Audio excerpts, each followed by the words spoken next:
Magandang buhay sa lahat ng tagapakinig sa channel na ito. Tawagin niyo na lang po ako sa pangalang Myla. Hindi ko tunay na pangalan. Isang guro sa pampublikong paaralan sa Nabota City. Legal na kasal at may asawang taxi driver. Opo, tama ho ang inyong narinig. Isang taxi driver ang aking mister na si Froilan. Hindi niya rin tunay na pangalan. Mag-iisang dekada na kaming kasal at maayos naman ang aming pagsasama. Mahirap pero kinakaya ang buhay araw-araw para sa aming mga anak. May 6 na po kaming anak at sabay-sabay din silang nag-aaral. At dahil doon ay hindi sapat ang kita naming mag-asawa para sa pang-araw-araw naming gastusin sa buhay. May 2 kolehiyo na ho kasi kami at 3 elementary at 1 high school.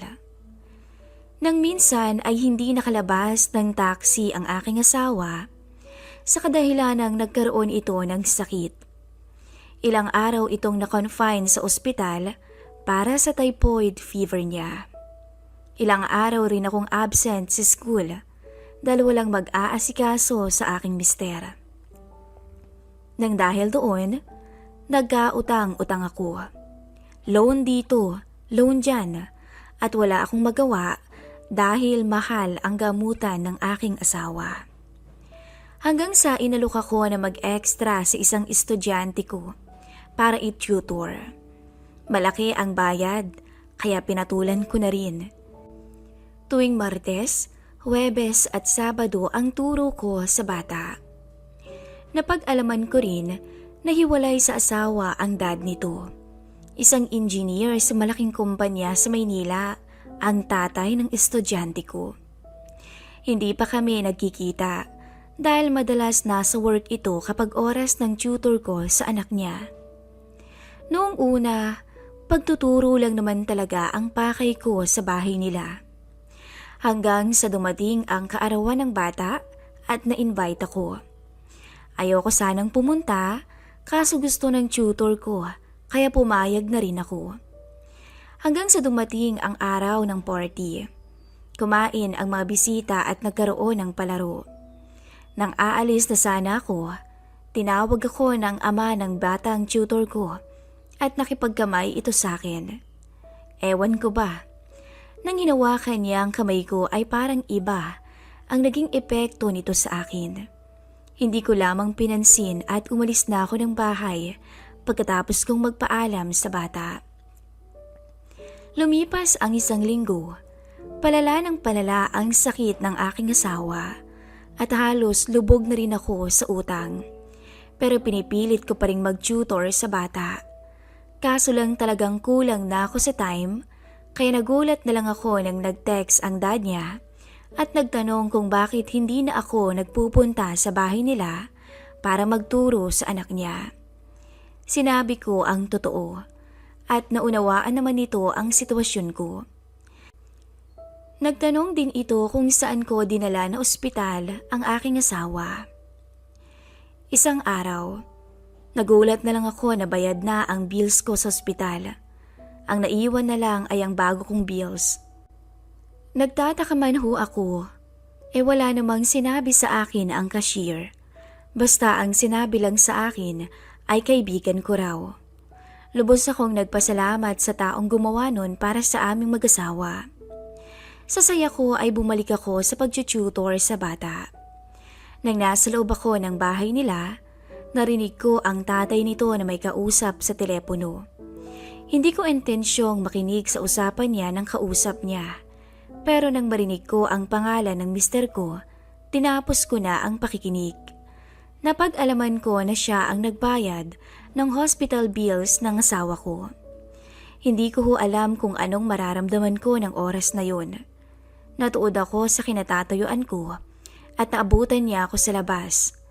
Nakasuot lang ito ng boxer short at walang pang itaas. Tila nag-blush ang pisngi ko sa aking nabungaran. Bukod kasi sa asawa ko, wala na ho akong nakita na halos lantad ng lalaki. Tumalikod ako Pero hinawakan niya ang kamay ko na bakas ang pagkanerbiyos. Tinanong niya ako kung ayos lang ba ako. Pinaupo niya ako sa sala habang ganun pa rin ang ayos niya. Hiyang-hiyaho ako ng mga oras na yun. Gusto ko sanang umuwi, kaso dapat ko pa palang suklian ang pagtuturo ko sa anak nito. Matapos akong mag-tutor sa bata, tinawag ako ng tatay nito. Sa working area nito, malinis at organized ang lahat ng gamit. Pinaupo niya ako sa sala at sa pagkakataong yun, nakasuot na siya ng sando at short. Nalitaw pa rin kung gaano ito kagwapo at kakisig. Doon ko na pagtanto na tila nagkaroon na pala ako ng interes sa kanya. Marami siyang sinabi, pero isa lang ang naintindihan ko. Nakatuon lang kasi ang mata ko sa gwapo niyang muka at sa pag-abot niya sa akin ng pera. Sabi niya, bayad yon sa tutor ng bata, pero pansin kong sobra-sobra iyon. Sa sobrang tuwa ko, napatayo ako noon at biglang yumakap sa kanya. Nagulat rin ako sa kinilos ko, pero huli na para itulak ko siya nang biglang bigyan ako nito ng halik sa labi. Tila nawala ako sa sarili ng mga sandaling yun, lalo na nang yumakap ito sa aking bewang. Hanggang sa namalayan ko na lang na binuhat niya ako sa sala at hindi ko lubos maisip na makakagawa ako ng kasalanan sa aking asawa nang wala sa oras. Akala ko yun na ang huli, kaso sa bawat pagpunta ko sa bahay nila ay palaging may nangyayari na sa amin. At pagkatapos nun ay palagi niya naman akong binibigyan ng pera. Para akong naging bayaran at pampalipas niya ng oras. Ganun ho ang tingin ko sa aking sarili ng mga oras na yun. Gustuhin ko mang itigil ito, pero malaking tulong ang perang inaabot niya sa akin. Lalo na ngayon na parami ng parami ang gastusin sa ospital ng aking mister. At kung hindi dahil kay Jerome, hindi niya tunay na pangalan, hindi ko matutustusan ang lahat-lahat ng yun.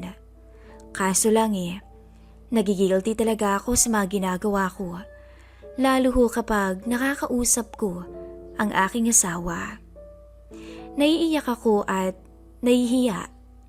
Alam kong hindi ako mapapatawad ng aking mister sa pag-ipot ko sa ulo niya. Pero wala naman ho akong magagawa dahil kulang na kulang ang sahod ko sa mga bayarin ko at utang o loan. Gulong-gulo na ho ako.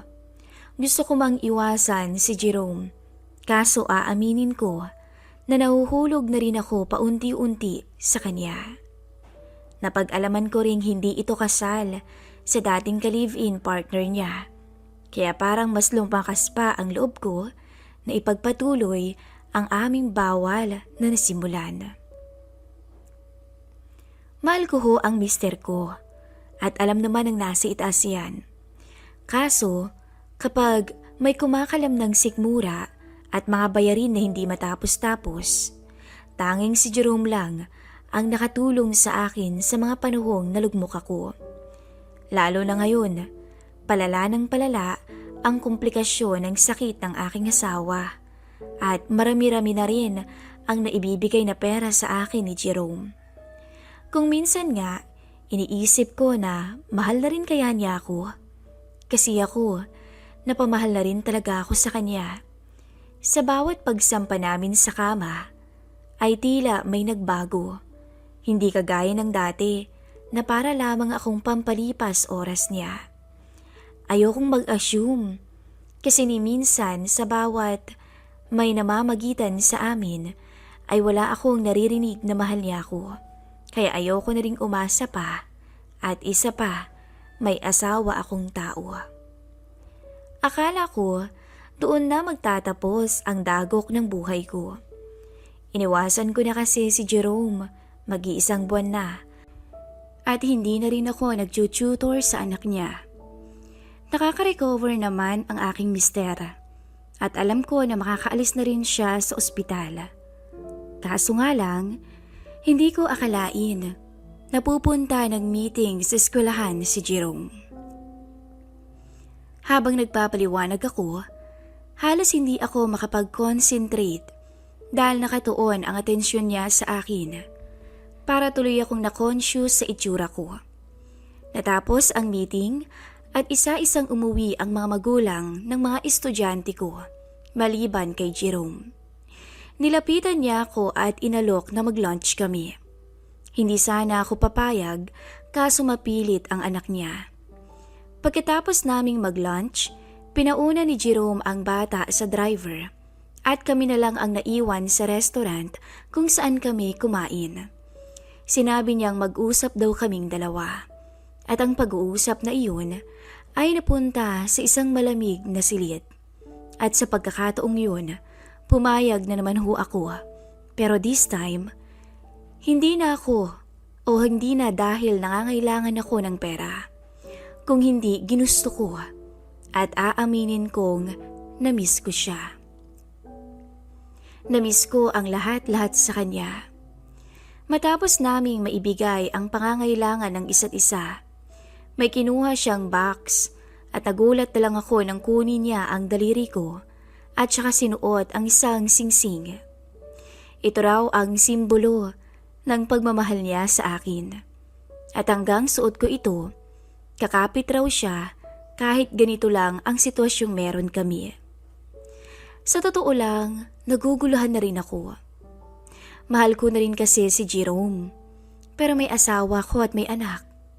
Ayoko pong may skandalo ang aking tahimik na pamilya, lalo na ho't isa akong guro at alam kong bawal sa batas ang aming ginagawa.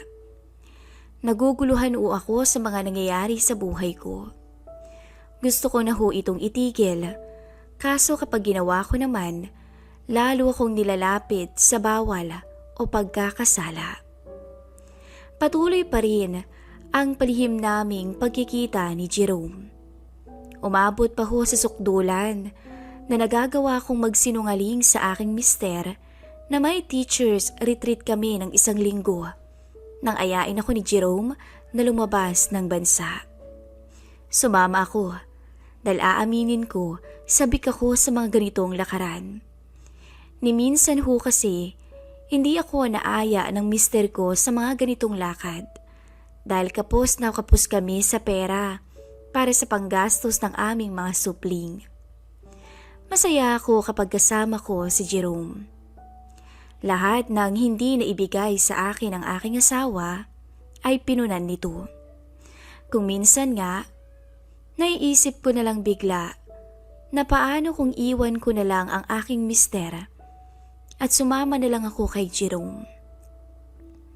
Pero hindi naman kaya ng konsensya kong iwan ang 6 kong mga anak.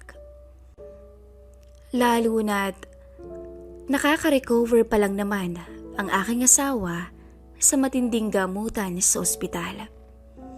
At kahit na pinutol ko na ng 1 buwan ang ugnayan naming dalawa ni Jerome, hindi nito pinutol ang pagtulong niya sa akin. Kaya lubos akong humahanga rito at lalo tuloy akong nahulog sa kabaitang pinapakita nito. Alam ko sa una pa lang ay bawal na ang aming relasyon. Kaso lang, masisisi niyo ba kung kumapit ako sa patalim dahil ayokong magutom ang aking mga anak at ayokong hindi gumaling ang mister ko. Kung ako lang kasi, alam ko sa sarili ko na hindi ko kakayanin ang gastusin nito sa ospital. Ang gamutan pa nga lang nito araw-araw, limos na agad ang wallet ko.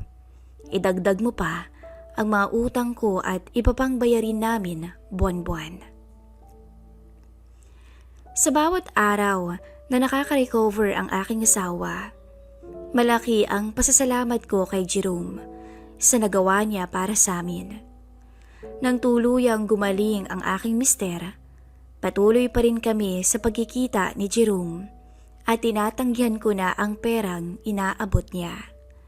Para sa akin, sapat na ang lahat ng naitulong niya at hindi na niya ako kailangang bayaran para pagsilbihan siya sa paraang naisin niya.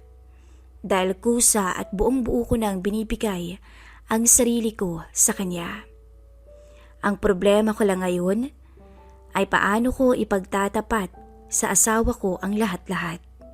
At hindi ko na rin alam kung paano pa ba ako makakawala sa kumunoy na kinakasadlakan ko at kung makakalaya pa ba ako.